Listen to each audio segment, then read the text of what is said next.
Hello everyone, welcome to only GS master class. तो दोस्तों, आज की क्लास में हम हिंदी के ऐसे 27 महत्वपूर्ण और कठिन प्रश्न लेकर आए हैं जिनके जवाब अगर आप सही से दे लेते हैं, कम से कम 25 प्रश्नों के जवाब भी अगर आप देते हैं, मैं यूँ कहूँगा कि अगर 20 प्रश्नों के जवाब भी आपके सही हो रहे हैं तो निश्चित रूप से आपकी जो हिंदी है वो सराहनीय है, आपकी प्रशंसा करनी पड़ेगी। ये प्रश्न उत्तर प्रदेश के साथ साथ संपूर्ण भारत में जिस भी परीक्षा में हिंदी पूछी जाती है तो सभी प्रतियोगी परीक्षाओं के लिए ये प्रश्न इंपॉर्टेंट हैं। चलिए शुरू करते हैं। और आज का जो टॉपिक है वो ये है कि अनेक शब्दों के लिए एक शब्द। पहला क्वेश्चन बताइए कि कुबेर की नगरी को क्या कहा जाता है। जो कुबेर की नगरी है उसको आप क्या कहेंगे फ्रेंड्स? तो उसको कहा जाता है अलकापुरी। दूसरा प्रश्न है इंद्र की पुरी, यानी कि वह नगर जो कि इंद्र का नगर है उसका क्या नाम है? तो दोस्तों कहेंगे इसको अमरावती। पर्वत के ऊपर की जो समभूमि होती है, आप यहाँ पर देख सकते हैं कि ये पर्वत के ऊपर की जो समभूमि है इसको क्या कहते हैं?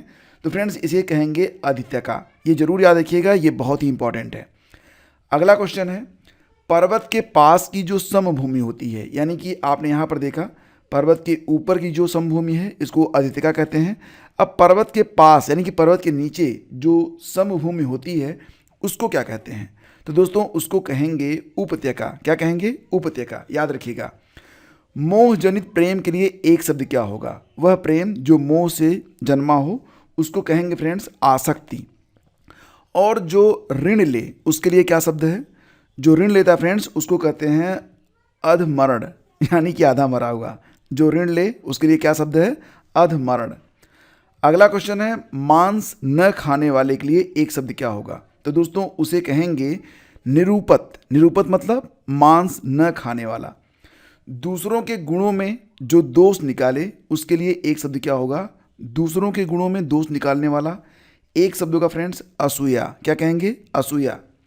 बार बार बोलना, यानी कि इसके लिए एक शब्द क्या होगा? अनुलाप। अनुलाप करना मतलब बार बार एक ही बात को बोलना।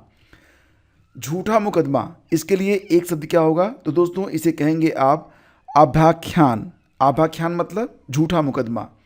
इसके बाद देखिए 2 या 3 बार कहना, यानी कि अगर कोई बात आप 2 या 3 बार कहेंगे तो उसके लिए एक शब्द क्या होगा? आमेडित। क्या कहेंगे उसे आप? आमेडित। माँ बहन संबंधी जो गाली होती है उसके लिए एक शब्द क्या है? तो दोस्तों इसे कहेंगे आक्षरणा। क्या कहेंगे? आक्षरणा मतलब माँ बहन संबंधी गाली। अगला क्वेश्चन है न कहने योग्य वचन के लिए एक शब्द क्या होगा? तो फ्रेंड्स न कहने योग्य वचन अर्थात अवाच्य। नाटक में जो बड़ी बहन होती है उसको क्या कहते हैं? तो दोस्तों नाटक में बड़ी बहन के लिए एक शब्द है अत्थिका। क्या शब्द है? अत्थिका। आकाश से तारे का टूटना, इसके लिए एक शब्द क्या होगा? तो दोस्तों इसके लिए एक शब्द होगा उपप्लव। क्या कहेंगे? उपप्लव। अगला क्वेश्चन है जो गर्मी से उत्पन्न हो उसके लिए एक शब्द क्या है? तो दोस्तों ऊष्मज। क्या? ऊष्मज। स्वप्न में बकझक करना, आपने देखा होगा कई बार लोग स्वप्न में बकझक करते हैं, उसके लिए एक शब्द है उवाचा। क्या शब्द है? उवाचा। उभरा या लांघा हुआ के लिए एक शब्द क्या होगा? उत्क्रांत। ठीक है, ये सभी शब्द बहुत ही इंपॉर्टेंट हैं, याद रखिएगा। और कहीं पर हो सके तो लिख लीजिए। दो दिशाओं के बीच की जो दिशा होती है, दो दिशाओं के बीच की दिशा को क्या कहेंगे फ्रेंड्स? इसे कहेंगे उपदिशा। जो बर्तन बेचने का काम करे उसे कहेंगे कसेरा। और लेख की जो नकल होती है उसको क्या कहते हैं? प्रतिलिपि। जिसके सर पर बाल झड़ गए हों, देखो जिसके सर पर बाल झड़ गए हों उसे तो कहते हैं गंजा, लेकिन जिसके सर पर बाल न हो मतलब बाल हो ही ना, उसको क्या कहते हैं? खलवाट।